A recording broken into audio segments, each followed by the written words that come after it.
ತುಂಬ ಚೆನ್ನಾಗಿರುತ್ತೆ. ಕೊಳಕ್ಕೆ ಹಾಕೊಂಡೆ ಕರ್ಬೇವಿನ ಸೊಪ್ಪು, ಬೆಂಡೆಕಾಯಿ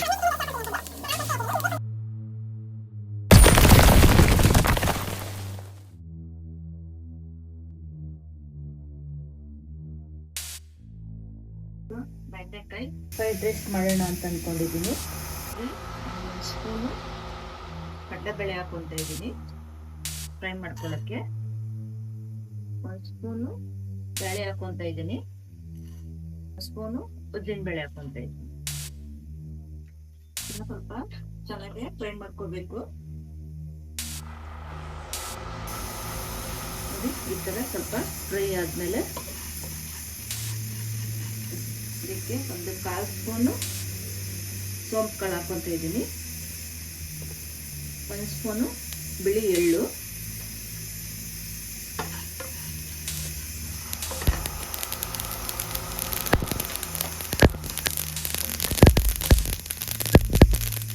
ಅದು ಸ್ವಚ್ಛ ಮಾಡಿಕೊಂಡು ಬೇರೆ ಕಡೆ ಎತ್ತಿಕೊಂಡು ಅದನ್ನು ಇದು ಸ್ವಲ್ಪ ಕರ್ಬೇವಿನ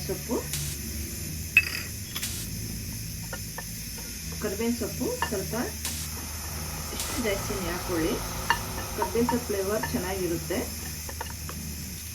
ಇದಿಷ್ಟು ಫ್ರೈ ಆಗಿದೆ, ಸಾಕು ಇಷ್ಟು. ಇದಕ್ಕೆ 1 ಸ್ಪೂನು ನಾನು ಎಣ್ಣೆ ಹಾಕ್ಕೊತಾ ಇದ್ದೀನಿ.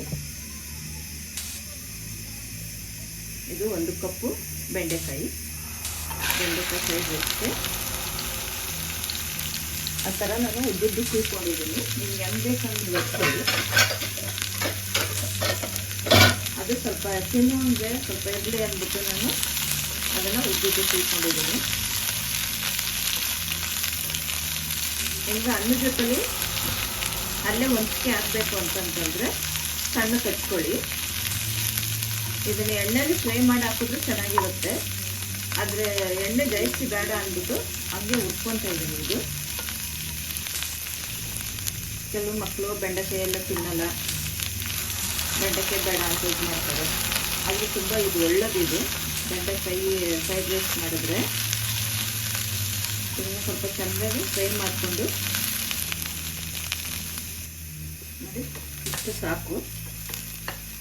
ಇದು ಮತ್ತೆ ಫ್ರೈ ಆಗುತ್ತಲ್ಲ, ಇಷ್ಟು ಸಾಕು. ಇಷ್ಟು ಫ್ರೈ ಆದರೆ ಸಾಕು. ಇದು ಮೊದಲೇ ನಾನು ತೊಳೆದಿಟ್ಕೊಂಡು ಕಟ್ ಮಾಡ್ಕೊಂಡಿರೋದು. ಬನ್ನಿ ಇವಾಗ ಅದು ಸ್ವಲ್ಪ ಇದಾಗೋವರೆಗೂ ಆವಾಗಲೇ ನಾವು ಕಾಳೆಲ್ಲ ಹುರ್ಕೊಂಡ್ವಲ್ಲ ಅದನ್ನು ಪೌಡ್ರ್ ಮಾಡ್ಕೊಳ್ಳೋಣ. ಆವಾಗಲೇ ನಾವು ಕಾಳು ಹುರ್ಕೊಂಡಿದ್ವಲ್ಲ ಅದು ಪೌಡ್ರ್ ಮಾಡ್ಕೊಳ್ಳೋಣ.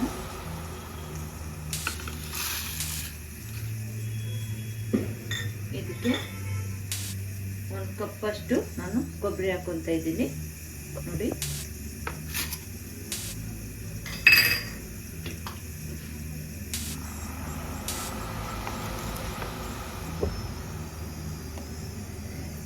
ನೋಡಿ ಈ ಥರಕ್ಕೆ ಪೌಡ್ರ್ ಮಾಡ್ಕೊಳ್ಳಿ ಚೆನ್ನಾಗಿ. ಈ ಥರ ಬನ್ನಿ ಇವಾಗ ರೈಸು ಒಗ್ಗರಣೆ ಮಾಡ್ಕೊಳ್ಳೋಣ. ಎಣ್ಣೆ ಹಾಕ್ಕೊತಾ ಇದ್ದೀನಿ, ಸ್ಪೂನ್ ತುಪ್ಪ ಹಾಕ್ಕೊತಾ ಇದ್ದೀನಿ, ಸ್ವಲ್ಪ ಸಾಸಿವೆ, ಸ್ವಲ್ಪ ಜೀರಿಗೆ, 1/4 ಸ್ಪೂನ್ ಆದರೂ ಸಾಕು. 4 ಮೆಣಸಿನ್ಕಾಯಿ ಹಾಕ್ಕೊತಾ ಇದ್ದೀನಿ. ಆದಷ್ಟು ಒಣಮೆಣಸಿನ್ಕಾಯಿ ಹಾಕೊಳ್ಳಿ. ಇದಕ್ಕೆ ಒಣಮೆಣಸಿನ್ಕಾಯಿನೇ ಟೇಸ್ಟು.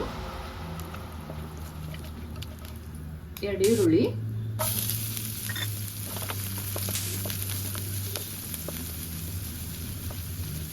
ತುಪ್ಪ ಹಾಕಿದ್ರೆ ಘಮ ಅಂತದೆ, ತಿನ್ನೋಕ್ಕೂ ಚೆನ್ನಾಗಿರ್ತದೆ. ಕಾಳೆಲ್ಲ ಫ್ರೈ ಮಾಡಿರ್ತೀವಲ್ಲ, ಹಾಗಾಗಿ ಕಾಳೆಲ್ಲ ಘಮ ಅಂತದಲ್ಲ, ಅದಕ್ಕೆ ಚೆನ್ನಾಗಿ ಟೇಸ್ಟಾಗಿರ್ತದೆ. ಇವಾಗ ನಾವು ಹುರಿದಿದ್ವಲ್ಲ ಆ ಬೆಂಡೆಕಾಯಿ,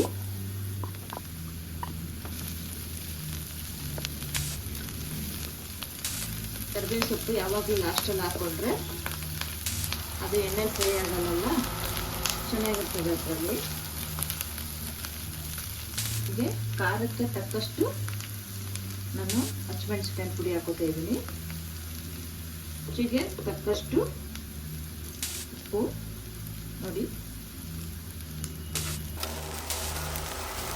ಇದಕ್ಕೆ ಫ್ರೈಡ್ ರೈಸ್ ಪುಡಿ ಏನು ಬೇಡ. ಇದಕ್ಕೆ ಖಾರಕ್ಕೆ ಮಾತ್ರ ಸ್ವಲ್ಪ ಹಸಿಮೆಣಸಿಕಾಯಿ ಪುಡಿ, ಇಲ್ಲ ಒಣಮೆಣಸಿಕಾಯಿನೇ ಜಾಸ್ತಿ ಹಾಕೊತೀನಿ ಅಂತಂದರೆ ನಾನು 4 ಮೆಣಸಿಕಾಯಿ ಹಾಕಿದ್ದೀನಿ. ನಿಮಗೆ ಬೇಕು ಅಂದರೆ ಒಣಮೆಣಸಿಕಾಯಿನೇ ಸ್ವಲ್ಪ ಇನ್ನೊಂದು 4 ಇಷ್ಟ ಹಾಕೋಬೋದು. ಹಸಿಮೆಣಸಿಕಾಯಿ ಪುಡಿ ಇಲ್ಲ ಅಂತಂದರೆ ಇದನ್ನು ಸ್ವಲ್ಪ ಸಣ್ಣ ಉರಿಲಿ ಮುಚ್ಚಿ ಬೇಯಿಸೋದು. ಪನ್ನೀರ್ ಬೆಂದಿರೋದು ಸಾಕು. ನೋಡೋಣ, ನಾವು ಅವಾಗಲೇ ರುಬ್ಬಿಟ್ಕೊಂಡಿದ್ವಲ್ಲ ಕಾಳು, ಅದು ಹಾಕ್ತಾಯಿದ್ದೀನಿ. ಇದನ್ನು ಸ್ವಲ್ಪ ಜಾಸ್ತಿನೇ ಹಾಕ್ಕೊಳ್ಳಿ, ಟೇಸ್ಟ್ ಬರುತ್ತೆ ಚೆನ್ನಾಗಿ. ಒಂದು 4 ಸ್ಪೂನ್ ಹಾಕ್ಕೊಳ್ಳಿ. ನೋಡಿ, ನಾನು 4 ಸ್ಪೂನ್ ಹಾಕ್ಕೊಂಡಿದ್ದೀನಿ. ಇದು ಉಳ್ಕೊಂಡ್ರೂ ವೇಸ್ಟ್ ಆಗಲ್ಲ. ನೀವು ಪಲ್ಯ ಮಾಡಿದ್ರೆ ಎಲ್ಲದಕ್ಕೂ ಹಾಕಿ ಟೇಸ್ಟ್ ಚೆನ್ನಾಗಿ ಕೊಡುತ್ತೆ. ಅದರಲ್ಲೂ ಬೆಂಡೆಕಾಯಿ ಪಲ್ಯಕ್ಕೆ, ಬದನೆಕಾಯಿ ಪಲ್ಯಕ್ಕೆ, ಆಲೂಗೆಡ್ಡೆ ಪಲ್ಯಕ್ಕೆ ಚೆನ್ನಾಗಿರುತ್ತೆ. ಅದಕ್ಕೆ ಹಾಕೊಂಡ್ರೆ ಒಳ್ಳೆ ಟೇಸ್ಟ್ ಇರುತ್ತೆ ತಿನ್ನಕ್ಕೂ. ಇಲ್ಲಿ ನಾನು ಒಂದು ಬೌಲು ರೈಸ್ ಹಾಕೊಳ್ತಾ ಇದ್ದೀನಿ.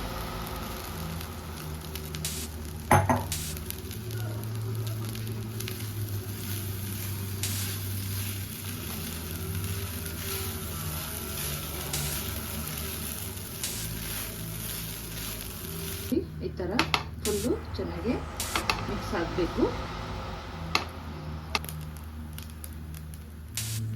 ಮೇಲೆ ಇನ್ನೊಂದು ಸ್ಪೂನು ತುಪ್ಪ ಹಾಕ್ಕೊತಾ ಇದ್ದೀನಿ. ನೋಡಿದ್ರಲ್ಲ ಎಷ್ಟು ಚೆನ್ನಾಗಿ ಬರ್ತದೆ. ಇಷ್ಟ ಬೆಳಗ್ಗೆ ಟೈಮು ಟಿಫನ್ಗೆ ಚೆನ್ನಾಗಿರ್ತದೆ. ಅದರಲ್ಲಿ ಬೆಂಡೆಕಾಯಿ ಇದು ಫ್ರೈಡ್ ರೈಸು ಅಂತಂದರೆ ಇನ್ನೂ ಒಳ್ಳೆಯದು, ಕಣ್ಣಿಗೆ ಎಲ್ಲದಕ್ಕೂ ಒಳ್ಳೆಯದು. ಇದು ಬುದ್ಧಿ ಮಕ್ಕಳಿಗೆ ಚುಕ್ಕಾಗುತ್ತೆ. ತಿನ್ನಕ್ಕೂ ಬೆಂಡೆಕಾಯಿ ಅದರಲ್ಲಿ ರೈಸಲ್ಲಿ ಚೆನ್ನಾಗಿರ್ತದೆ ಮುಚ್ಕೊಂಡು ತಿನ್ನಕ್ಕೆ. ನೋಡಿ, ಈ ಥರ ಬರುತ್ತೆ. ತಿಂತಾ ಇದ್ರೆ ಹಾಕ್ಕೊಂಡು